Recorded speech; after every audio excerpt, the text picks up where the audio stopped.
Ajarit, le blindé né pour survivre là où les autres brûlent. Il existe des machines militaires conçues pour gagner des batailles, et d'autres conçues pour empêcher des cercueils de quitter le champ de bataille. L'Ajarit appartient à la seconde catégorie. Ce blindé n'est pas né d'une vision technologique futuriste, ni d'un concours d'ingénieurs. Il est né d'une peur, très concrète, d'une accumulation de morts inutiles et d'une conclusion brutale. Dans certaines guerres, la vitesse ne sauve personne. Seule la protection absolue le fait. Ce paradoxe est au cœur de l'histoire de l'Ajarit, une machine façonnée à partir des armes mêmes qui devaient un jour détruire Israël. Tout commence au plus fort de la guerre froide, lorsque le Moyen-Orient devient l'un des principaux théâtres indirects de l'affrontement entre les deux superpuissances. L'Union soviétique choisit alors de soutenir massivement les États arabes de la région.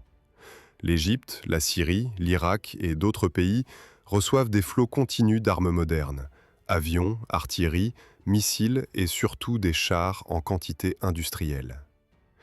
Ces chars constituent l'épine dorsale des forces blindées arabes. Ils sont simples, robustes, faciles à entretenir et parfaitement adaptés à des armées de conscription. Sur le papier, ils représentent une menace sérieuse pour un État aussi jeune et numériquement limité qu'Israël. La guerre des 6 jours, au mois de juin de l'année 1967, marque un tournant inattendu. En moins d'une semaine, l'armée israélienne inflige une défaite écrasante aux forces égyptiennes, syriennes et jordaniennes. Mais au-delà de la victoire militaire, un autre phénomène se produit. En se repliant dans la précipitation, les armées arabes abandonnent derrière elles des centaines de blindés intacts ou à peine endommagés. Pour la première fois, les ingénieurs israéliens peuvent examiner en détail ces machines conçues de l'autre côté du rideau de fer, en comprendre la logique, les forces et les faiblesses. La guerre du Kippour, en octobre de l'année 1973, amplifie ce phénomène à une échelle encore plus spectaculaire. L'attaque surprise lancée par l'Égypte et la Syrie plonge Israël dans une situation critique durant les premiers jours du conflit. Mais une fois l'équilibre rétabli, la contre-offensive israélienne est implacable. Dans le désert du Sinaï et sur le plateau du Golan, des centaines de chars sont détruits ou capturés. Le sol est littéralement jonché de blindés abandonnés. Pour Israël, ces trophées représentent à la fois un butin et un problème logistique majeur. Au début des années 80, après l'opération Paix en Galilée au Liban, la situation devient presque absurde. Les bases israéliennes regorgent de blindés capturés, réparables, stockés par centaines. Une partie est remise en service sous une nouvelle désignation, profondément modernisée, intégrée temporairement dans les unités blindées. Mais le temps joue contre ces machines. Elles vieillissent, leur potentiel de modernisation s'épuise et leur valeur sur le champ de bataille diminue face à l'évolution des armes anti-chars. C'est précisément à ce moment que l'expérience la plus douloureuse de l'armée israélienne impose une remise en question radicale. Les combats urbains au Liban révèlent une réalité implacable. Les transports de troupes classiques, même modernes, sont des cercueils roulants dans les rues étroites, face aux lance-roquettes et aux missiles anti-chars portables.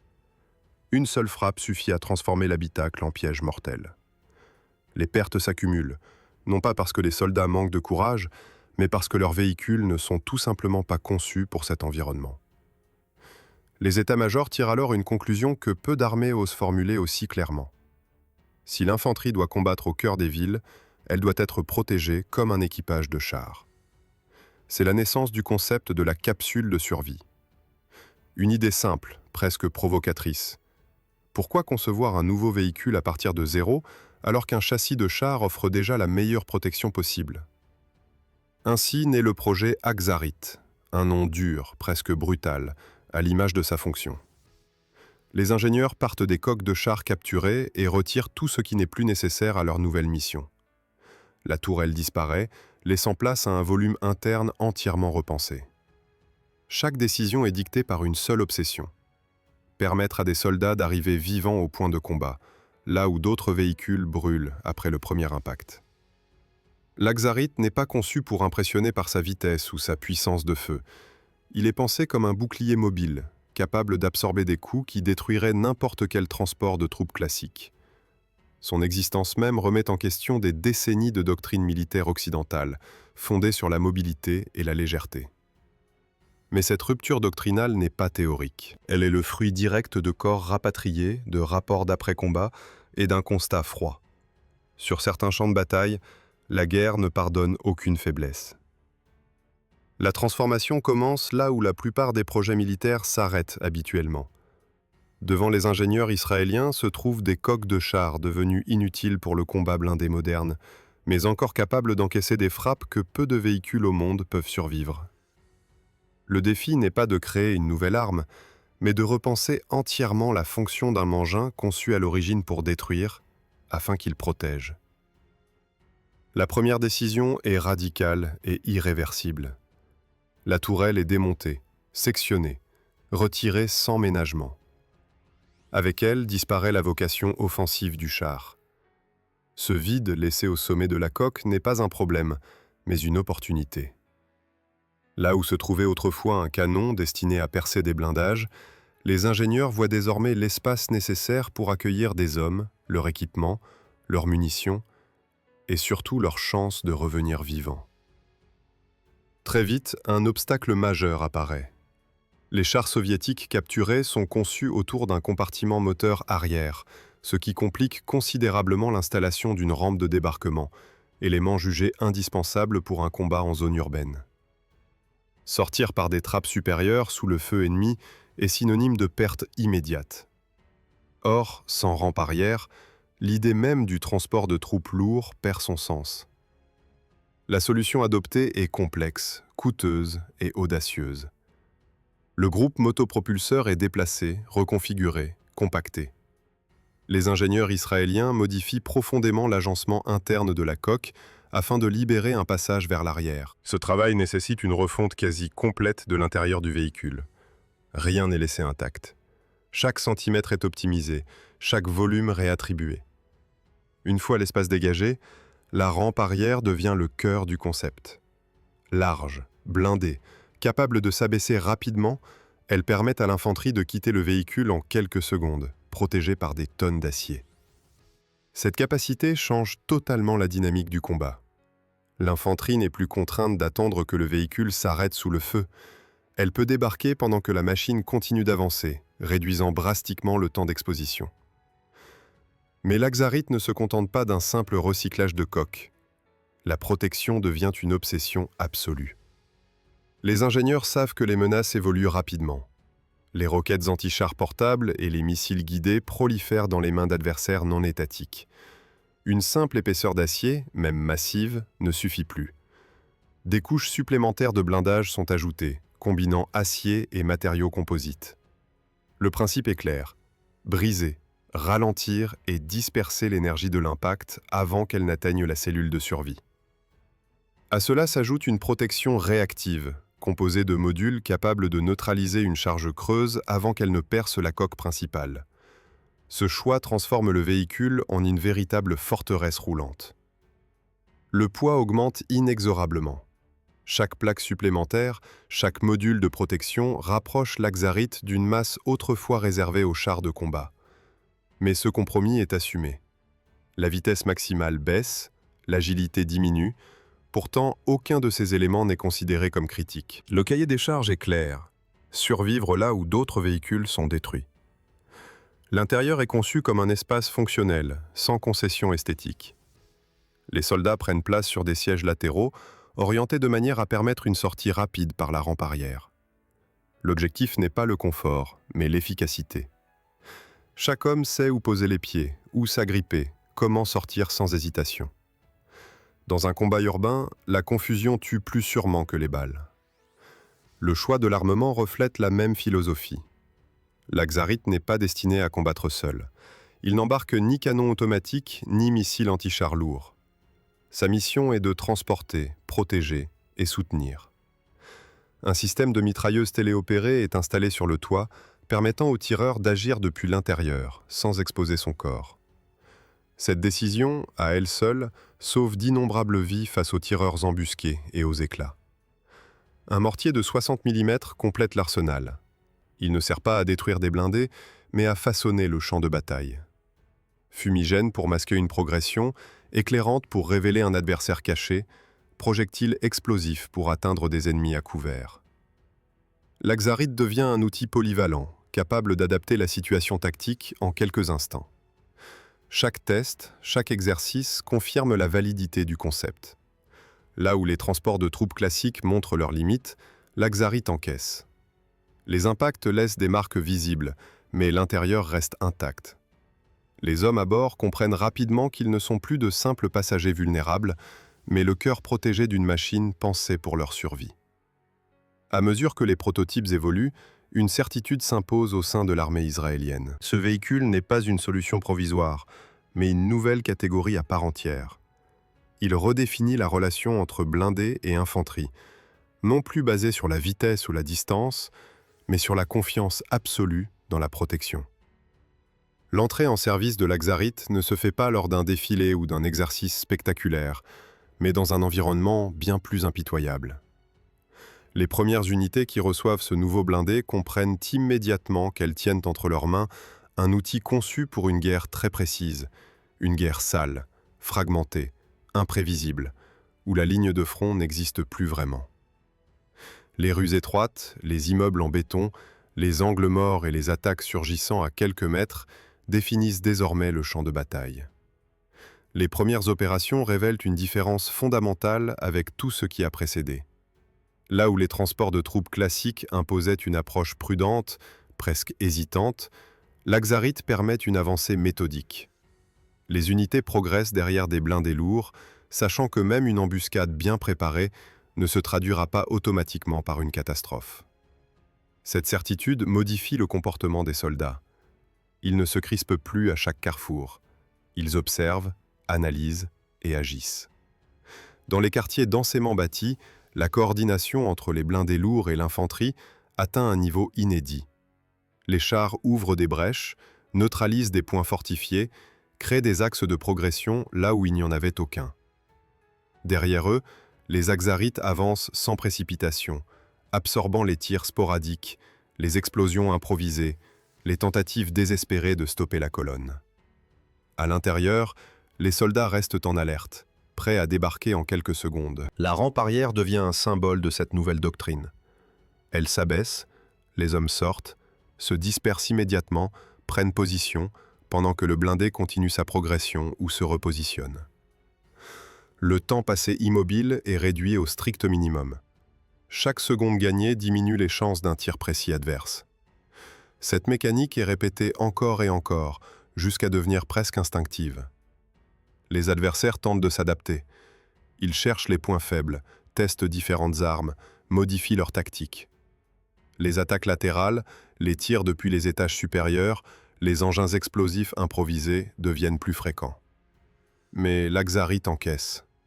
Les impacts laissent des cicatrices visibles sur la coque, des modules de protection arrachés, des traces noircies par les explosions.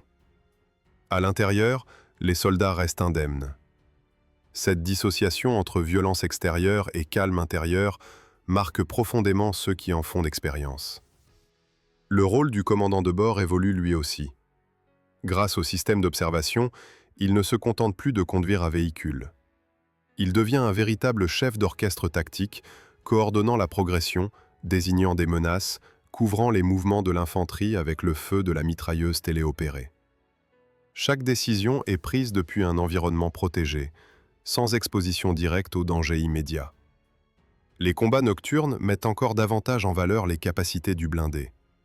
La visibilité réduite, autrefois un avantage pour les embuscades, cesse de l'être. Les systèmes d'observation permettent de détecter des silhouettes, des mouvements, des sources de chaleur derrière des obstacles. Les attaques surprises deviennent plus rares, moins efficaces. L'initiative change de camp. Peu à peu, une réputation se forge. Dans les zones de combat, l'apparition de ces blindés massifs modifie le comportement adverse. Les attaques directes se font plus prudentes. Les tentatives d'interception frontale diminuent. Les adversaires comprennent que détruire ces machines est difficile, coûteux et souvent vain. Ils cherchent alors à éviter le contact, à se replier, à disparaître avant l'arrivée des colonnes. Pour l'infanterie, l'impact psychologique est immense. Monter à bord d'un Axarite ne signifie plus accepter un risque démesuré, mais entrer dans un espace où la probabilité de survie est enfin prise au sérieux. Cette confiance renforce la cohésion des unités, améliore la prise de décision sous stress et réduit les erreurs liées à la panique. L'Axarite ne remporte pas les batailles à lui seul. Il ne tire pas de coups spectaculaires, ne détruit pas de cibles emblématiques. Son efficacité se mesure autrement. Elle se lie dans les rapports médicaux, dans la baisse des pertes, dans le nombre de soldats qui rentrent après une mission.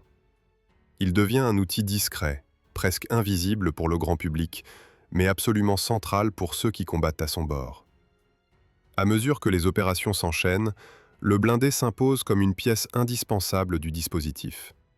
Il n'est plus une expérimentation audacieuse, mais un élément intégré, attendu, planifié. Les tactiques évoluent autour de lui. Les plans d'assaut prennent en compte sa présence, ses capacités, ses limites. Une nouvelle manière de combattre en milieu urbain se dessine, façonnée par cette machine lourde et silencieuse. Avec le temps, l'environnement dans lequel évolue l'Axarite devient encore plus hostile.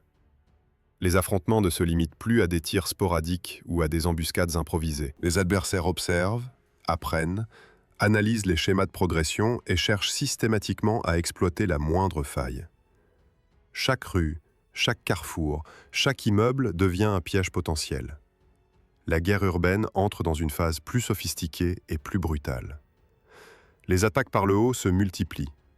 Les étages supérieurs, les toits, les balcons servent désormais de plateforme pour frapper les blindés. Des charges explosives sont lâchées sur les véhicules en mouvement, visant les zones traditionnellement moins protégées. Cette évolution oblige les concepteurs israéliens à revoir certaines hypothèses initiales. La protection frontale et latérale, déjà exceptionnelle, ne suffit plus à garantir une sécurité totale. Les ateliers militaires travaillent alors en permanence, presque en temps réel, à l'adaptation des véhicules. Des renforts sont ajoutés sur le toit, des plaques supplémentaires viennent couvrir les zones sensibles et la structure interne est ajustée pour mieux absorber les zones de choc. Chaque modification est directement issue de l'expérience du terrain. Rien n'est théorique, tout est dicté par des situations réelles et parfois tragiques. Les engins explosifs improvisés enterrés deviennent une menace majeure. Placés sous les routes, dissimulés dans les décombres ou déclenchés à distance, ils visent à soulever le blindé, à briser son fond et à projeter une énergie destructrice à l'intérieur. Là encore, l'Axarite montre pourquoi il a été conçu différemment. Son poids, souvent considéré comme un handicap, joue ici un rôle protecteur. La masse absorbe une partie de l'explosion, tandis que les renforcements du plancher limitent les effets létaux. Cependant, aucune machine n'est invulnérable. Chaque impact violent, chaque explosion, laisse des traces profondes. Les modules de protection sont arrachés, la coque est déformée, les systèmes externes endommagés. Mais l'objectif principal est atteint. Les hommes à l'intérieur survivent, parfois secoués, parfois blessés, mais rarement tués. Cette différence, dans une guerre où chaque perte compte, devient décisive. Les systèmes électroniques prennent une importance croissante. Les avertisseurs d'illumination laser signalent la présence d'armes guidées. Les moyens d'observation sont améliorés pour fonctionner à travers la fumée, la poussière et l'obscurité totale. Le commandant du véhicule dispose désormais d'une vision globale de son environnement, lui permettant d'anticiper les menaces plutôt que d'y réagir dans l'urgence. Les missions évoluent également. L'Axarite n'est plus seulement un transport, il devient un élément central des opérations de contrôle de zone. Il accompagne les unités lors de patrouilles prolongées, sécurise des axes stratégiques, sert de point d'appui mobile lors d'opérations complexes. Sa présence dissuade autant qu'elle protège. Là où il apparaît, l'adversaire sait que l'assaut frontal est voué à l'échec. Au fil des années, plusieurs versions améliorées entrent en service. Chaque itération apporte des ajustements subtils mais cruciaux. Une meilleure ergonomie interne, des systèmes de communication plus fiables, une intégration plus fluide avec les autres éléments du dispositif militaire. Rien de spectaculaire à première vue, mais une accumulation d'améliorations qui renforcent encore la cohérence de l'ensemble. Les soldats développent une relation particulière avec cette machine. Elle n'est pas perçue comme un simple véhicule, mais comme un partenaire silencieux. Dans les témoignages revient souvent la même idée. À l'intérieur, malgré les détonations et les impacts, le sentiment de protection reste intact. Cette confiance permet de se concentrer sur la mission, d'agir avec sang-froid là où la panique aurait autrefois pris le dessus. Pendant ce temps, le reste du monde observe avec un certain scepticisme. Peu d'armées suivent cette voie. Le concept de transport de troupes lourd, lent et massivement protégé va à l'encontre de nombreuses doctrines traditionnelles. Pourtant, sur le terrain, l'efficacité est indiscutable. Les chiffres de pertes diminuent, les opérations gagnent en précision et la capacité à maintenir une présence durable en zone urbaine s'améliore considérablement. L'Axarite continue ainsi d'évoluer, façonné par des affrontements toujours plus exigeants. Chaque mission apporte son lot de leçons, chaque combat pousse la machine un peu plus près de ses limites. Mais elle tient, encore et encore. Là où d'autres véhicules auraient été détruits, elle ressort cabossée, marquée, mais opérationnelle.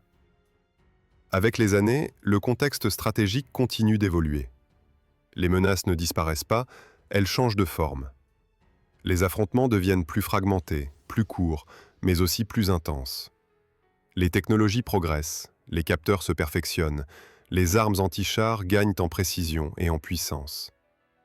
Dans ce nouvel environnement, même une forteresse roulante comme l'Axarite commence à montrer les limites imposées par son origine. Le châssis sur lequel repose le véhicule n'a jamais été conçu pour supporter indéfiniment des ajouts successifs. Chaque modernisation alourdit la structure, sollicite davantage la suspension, la transmission et le moteur. Les équipes de maintenance parviennent à maintenir un niveau de disponibilité élevé, mais au prix d'un effort constant. Les cycles de réparation s'allongent, les pièces deviennent plus difficiles à adapter, et certaines contraintes ne peuvent plus être compensées uniquement par l'ingéniosité technique. Parallèlement, une nouvelle génération de blindés apparaît dans les unités israéliennes. Ces véhicules intègrent dès leur conception les leçons tirées de décennies de combats urbains. Leur architecture interne est pensée pour la protection de l'équipage, leur électronique est plus avancée, leur ergonomie mieux adaptée aux exigences modernes. Face à eux, l'Axarite conserve une robustesse impressionnante, mais son âge devient impossible à ignorer. Sur le terrain, son rôle commence à se transformer subtilement. Il est de moins en moins engagé dans les missions les plus exposées. Il accompagne les unités dans des opérations où sa protection reste un atout majeur, mais où l'intensité attendue est plus contrôlée. Il sert de plateforme sûre pour le transport de troupes dans des zones à haut risque, tout en laissant les tâches les plus exigeantes aux véhicules plus récents. Cette transition ne se fait pas brutalement. L'Axarite reste trop précieux pour être écarté du jour au lendemain. Sa réputation, construite au fil des années, continue d'inspirer confiance. Pour de nombreux soldats, il demeure le symbole d'une époque où chaque innovation avait un objectif clair et vital. Monter à bord de ce blindé, même tard dans sa carrière, signifie encore bénéficier d'un niveau de protection rarement égalé. Les dernières années de service opérationnel sont marquées par une utilisation plus sélective. L'Axarite est déployé là où son blindage massif fait la différence, dans des contextes où la menace reste diffuse et imprévisible. Il continue de remplir sa mission essentielle, sans chercher à rivaliser avec les machines plus modernes. Il n'a jamais été conçu pour être polyvalent. Il a toujours assumé un rôle précis, et il le remplit jusqu'au bout. Progressivement, certaines unités commencent à s'en séparer. Les équipages sont réaffectés, les doctrines s'adaptent, et les colonnes blindées intègrent de nouveaux acteurs. Pourtant, l'Axarite ne disparaît pas immédiatement. Il reste présent en arrière-plan, prêt à être engagé lorsque la situation l'exige. Sa silhouette massive, reconnaissable entre toutes, continue de sillonner certaines zones sensibles, rappelant silencieusement les choix stratégiques qui ont guidé sa création. La fin de son parcours opérationnel ne se fait ni dans la défaite ni dans l'obsolescence brutale. Elle se fait dans la continuité.